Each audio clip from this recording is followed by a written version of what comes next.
Sumabak na ang ating weekend warriors sa kanilang unang travel mission, ang tumalon sa Tinagong Talon. Pero syempre, kailangan muna nilang makarating doon. Kuya, dadaan ng Tinagong Talon? Tama? Dadaan? Dadaan ko? Hindi namin talaga alam yung lugar. Tinagong Talon. Bali yung pagkabasa pa namin dun sa ano eh. Akala namin tatalon kami sa talon. Bayad po. Saan ba? Kuya, pwede diretso na doon? Tatalon kami. Bilaan namin.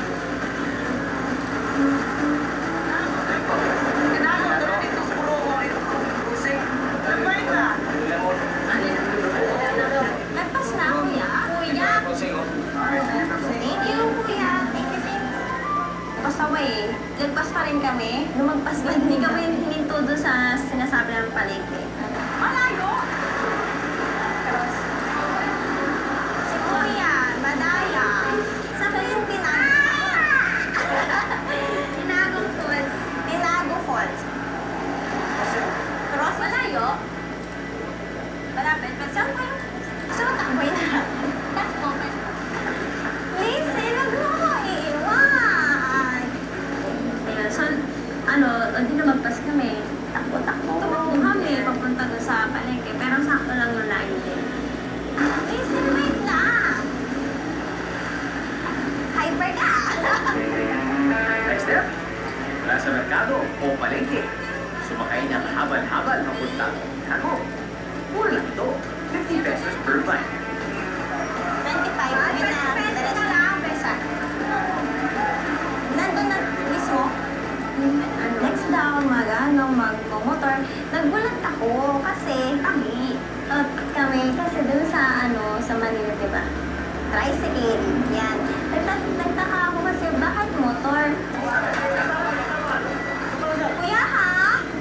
Tandaan lang kuya. Be careful.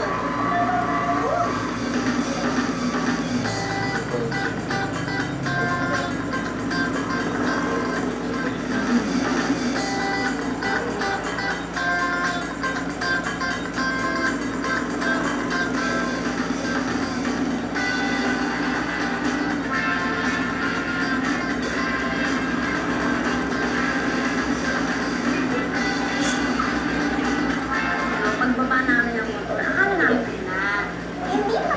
Hindi pa pala, layo. Umulan na, syempre yung dinadaan ng basa, maputi, ganyan. Pagkatapos ng habal-habal road trip, isang mahababang trek ang guguluhin ng ating warriors. Pero don't worry, sigurado ako, it's all worth it.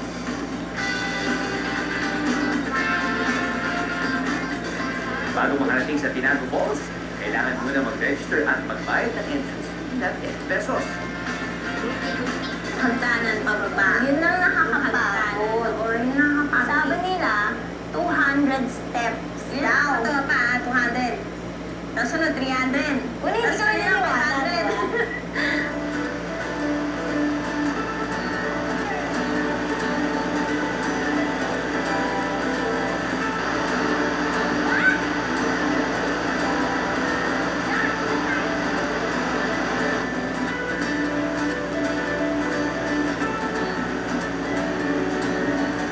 Ginaray ng mga mahilig mag-swimming ang Tinago Falls o Hidden Falls dito sa Iligan City. Ayon sa mga kwento, ang Tinago Falls daw ay isang batang isinumpa na maging pangit, kaya itinago ito ng mga magulang nito. Nang makita ito ng diwata, ginawa siyang isang talon na ubod ng ganda na darayuin ng mga tao upang pagmasdan. Kaya ba, compare dun sa Manila, kasi yung falls na parang wala na. Pati na yung tubig. Hindi, wala. Maalaga yung mga tao dito.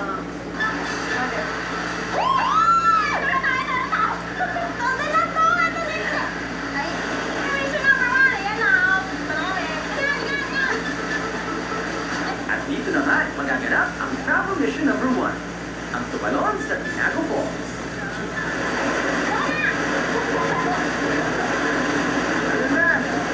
Mission number 1 namin, pag nahanap namin yung Tinagong Falls, tatalon kami muna. Uwi kami. Ayaw na uwi. Pero syempre kinabahan kami kasi alani nung hindi ako nabuhay. Ayun.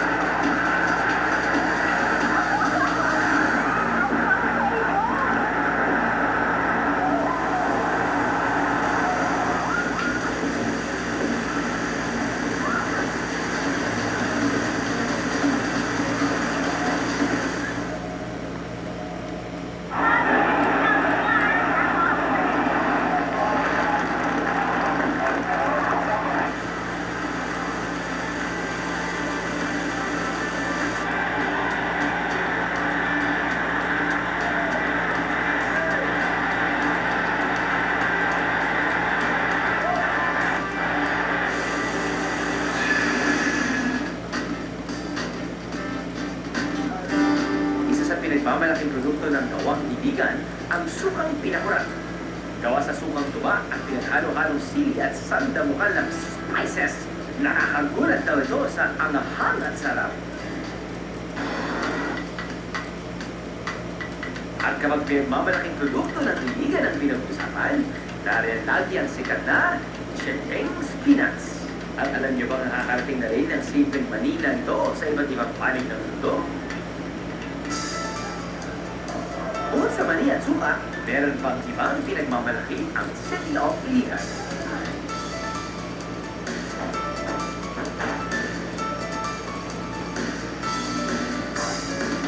It's called Catapult. It's handcrafted ales and lagers. Basically, it's homebrewed beer.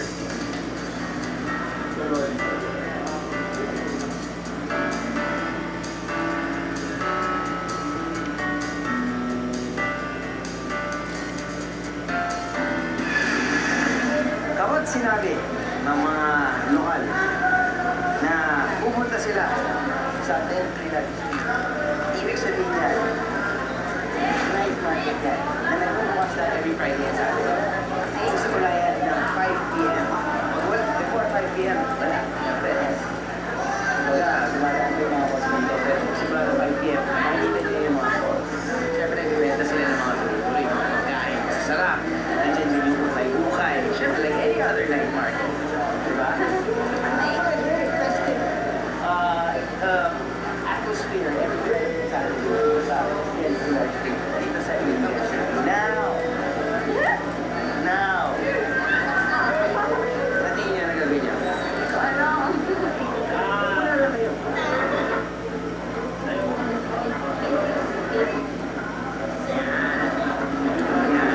And camera 2. Child na siya number 2. Hi, baliktad. Na naman ako. Yung best na ako nag-host na every episode, meron baliktad pa rin. Pero ngayon, hindi na magiging baliktad ang pagkapasa nyo. Ready? 3, 2, 1, go! Ang mission number 2, tikman ang kanilang pagkakunan na sa apat na mission. Inilan dalawa. Ang kanilang misyon, ubusin ang dalawa sa apat na putahe na nasa harapan nila. Dish number 1, durian.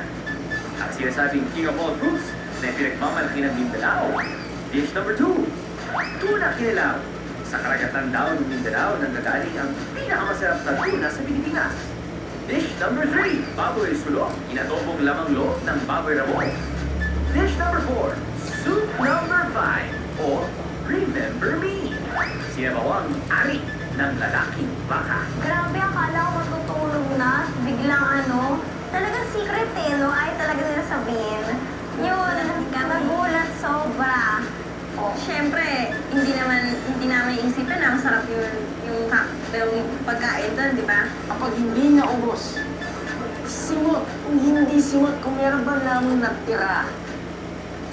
Within 15 minutes, or after 15 minutes, well, tapos na ang inyong weekend at kayo ay uuwi.